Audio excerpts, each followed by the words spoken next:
영상을 조금 접하는 시기에 대해서 전문가들도 진짜 의견이 분분한 것 같아요. 네, 김기영 작가님께서는 어떻게 생각을 하시나요? 그러니까 그 질문에 대해서 많은 고민이 있다는 거는 저도 너무 잘 인지를 하고 네. 있죠. 근데 그거를 뭔가 하드하게 숫자로 딱 끊어서 이때가 좋고 이때가 안 좋다라고 얘기를 하는 건 저는 좀 어렵다라고 네. 생각을 해요. 근데 뭐 제가 저희 뭐 사석에서 좀 캐주얼하게 말씀을 뭐 드린 부분도 있긴 하지만 저는 이제 교육의 채널이 좀 바뀌고 있다라고 생각을 하거든요. 빠르게 디지털화되고 있고 또 디지털화되는 교육 시대에서는 영상이라는 그런 개념이 굉장히 중요한 그런 교육의 전달 방법이라고 생각을 해요. 그래서 이거를 만약 안 좋으니까 하지 마라라고 얘기하는 건 저는 그거는 맞지 않다라고 생각을 하고요.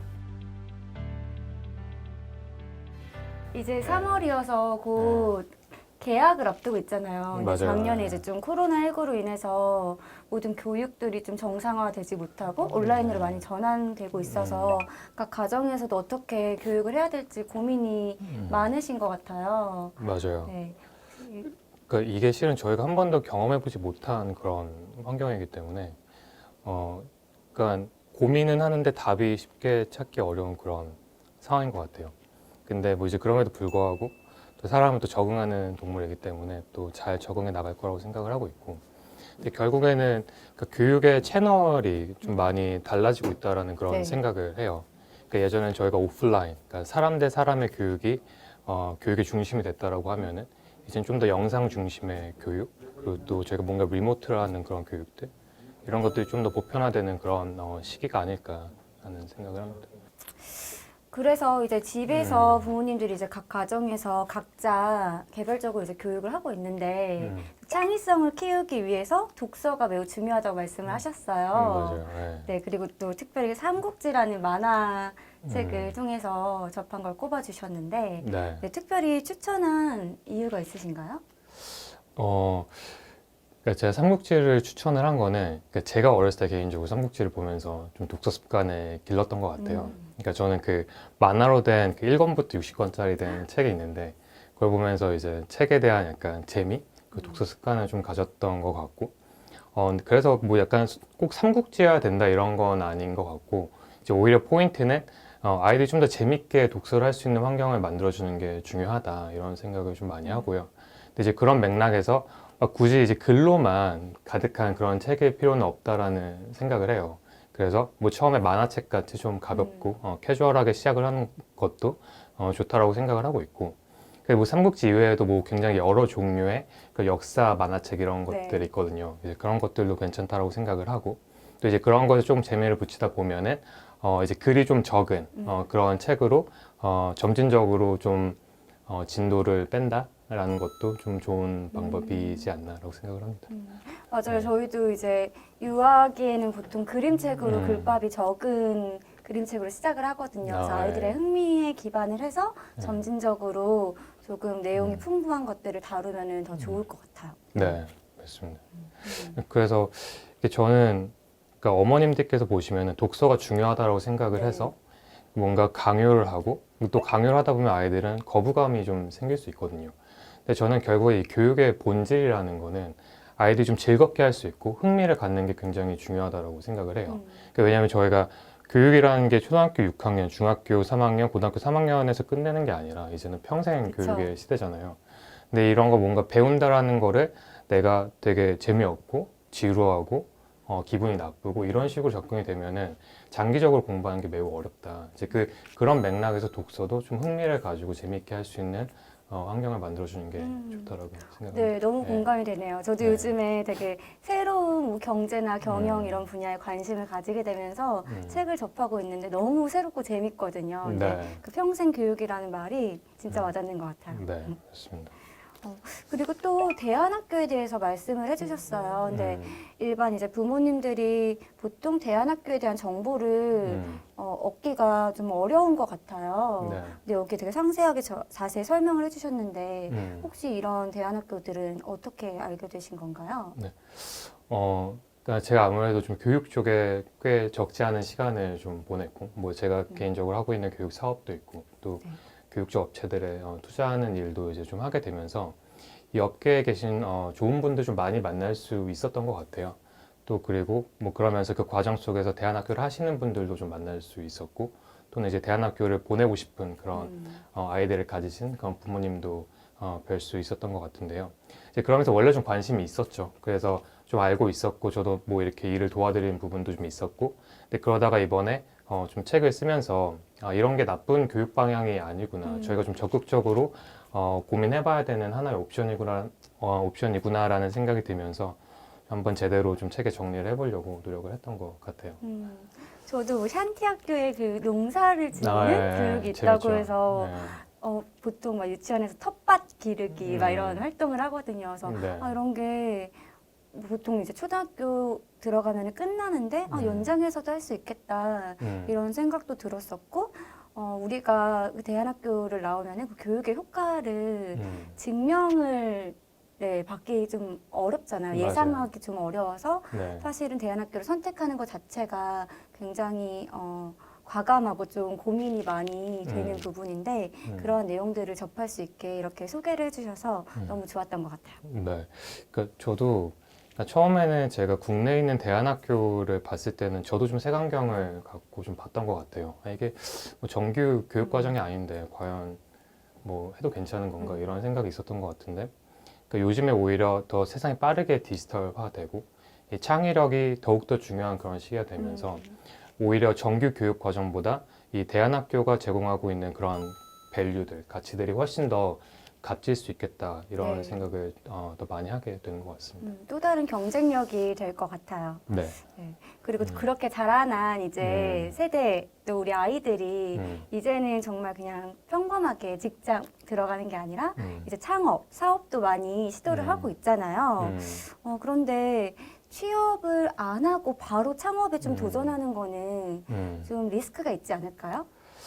그러니까 되게 좋은 포인트이신 것 같아요. 네. 그러니까 그거는 일단 확률적으로 저희가 첫 번째 일단 답변을 좀 드리면은 그러니까 확률적으로 봤을 때는 아무래도 좀 취업 경험이나 그런 기업의 경험 없이 바로 했을 때 조금 성공 확률이 떨어지는 거는 맞는 것 같아요. 근데 하지만 뭐 그럼에도 불구하고 바로 창업을 해서 잘 된 케이스들도 좀 상당히 많이 있는 것도 맞죠. 뭐 예를 들면은 저희가 너무 잘 알고 있는 뭐 페이스북의 뭐 네. 마크 저커버그나 뭐 마이크로소프트의 빌 게이츠 같은 경우도 바로 창업을 해서 뭐 멀티 빌리언 달러의 밸류를 갖고 있는 그런 회사를 만들었고요. 그러니까 이게 뭐가 맞다, 뭐가 틀리다 이런 거에 대한 뭐 정답은 없는 것 같아요. 근데 하지만 이제 확률적으로 봤을 때는 어느 정도 경험을 가지고 창업을 하는 게 좀 더 성공의 확률이 올라갈 수는 있다라는 말씀을 드리고 싶고요. 또 한 가지만 좀 더 첨언을 해서 말씀을 드리면은 저는 만약에 이제 그런 맥락에서 취업을 한다라고 하면은 그러니까 예전에는 뭔가 대기업 뭐 네. 이렇게 삼성 막 이렇게 LG 물론 너무 좋은 회사죠. 그 회사들에 이제 가는 게 가장 큰 목표였다라고 한다면은 이제 창업을 생각한다라고 하면은 저는 오히려 조금 더 작은 규모의 회사를 가는 것도 나쁘지 않겠다라는 생각을 해요. 그래서 좀만 더 말씀을 드리면은 네네. 하나의 그러니까 대기업에 갔을 때는 이제 하나의 거대한 기계의 이제 부품이 될 수 있지만 이제 중소기업이나 스타트업에 가게 됐을 때는 내가 직접 작은 기계지만 그거를 운영해 볼 수 있는 그런 기회가 생긴다라고 생각을 하거든요.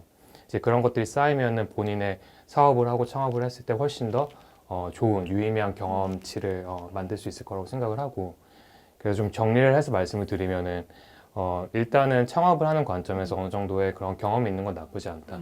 그리고 만약에 창업 전에 취업을 한다라고 하면은 너무 큰 기업보다는 내가 좀 더 많은 것들을 직접 할 수 있는 이 작은 기업들, 스타트업에 가는 것도 나쁘지 않을 것 같다라고 네. 생각을 합니다. 제 상황이랑 굉장히 비슷한 것 같아요. 저도 이제 대학원을 다니다가 유튜브를 우연하게 시작하게 됐는데 처음부터 이제 큰 업체에 있던 것이 아니거든요. 근데 이제 작은 곳에서 있으면서 시행착오도 겪어보고 또 약간 여기서 못했던 걸 새로운 걸 좀 해보고 싶다라고 생각을 해서 새로운 채널을 이제 오픈하게 됐고 운영을 하다 보니까 내가 사업을 해야겠다 이렇게 생각을 해서 시작하고 있는 단계거든요. 그래서 네. 요즘에 이제 창업에 관심도 많고 생각보다 그런 정보들이 많고 지원해 주는 것들도 많다는 걸 알게 되었어요. 맞고 네. 그 관련해서 좀 더 얘기를 하면은 그 요즘에 아이들한테 또 나중에 커서 뭐 되고 싶어라고 물어보면은 많이 달라진 것 같아요. 근데 네. 그 중에 탑3가 아마 저는 이제 다니 선생님 같은 그런 크리에이터를 하고 싶어 할 것 같아요. 그 실은 팩트이고요. 네. 근데 이제 그만큼 뭔가 직업을 바라보는 패러다임도 많이 바뀌고 있고 이제 그래서 다니 선생님 같은 그런 좋은 크리에이터가 되기 위해서 우리가 어떤 교육을 받아야 되는지도 좀 고민을 해봐야 되는 시점이 되지 않았나 생각을 해요. 맞아요. 그럼 뭔가 패러다임과 시대는 변하고 있는데 여전히 좀 교육은 네. 그대로 전통적인 걸 고수하는 게 많아서 음. 조금 아쉬운 면이 있었는데 음. 요즘에는 좀 트렌드가 많이 바뀌는 것 같더라고요. 네, 공감합니다. 그렇게 해서 이제 파트 3에서 새로운 학교를 찾아라라고 말씀해 주시면서 이제 네. 영상을 활용한 홈스쿨링을 또 이야기해 주셨는데요. 그런데 이제 영상을 조금 접하는 시기에 대해서 전문가들도 진짜 의견이 분분한 것 같아요. 네, 김경 작가님께서는 어떻게 생각을 하시나요? 그 질문에 대해서 많은 고민이 있다라는 거는 저도 너무 잘 인지를 하고 있죠. 네. 근데 그거를 뭔가 하드하게 숫자로 딱 끊어서 이때가 좋고 이때가 안 좋다라고 얘기를 하는 건 저는 좀 어렵다라고 네. 생각을 해요. 근데 뭐 제가 저희 뭐 사석에서 좀 캐주얼하게 말씀을 뭐 드린 부분도 있긴 하지만 저는 이제 교육의 채널이 좀 바뀌고 있다라고 생각을 하거든요.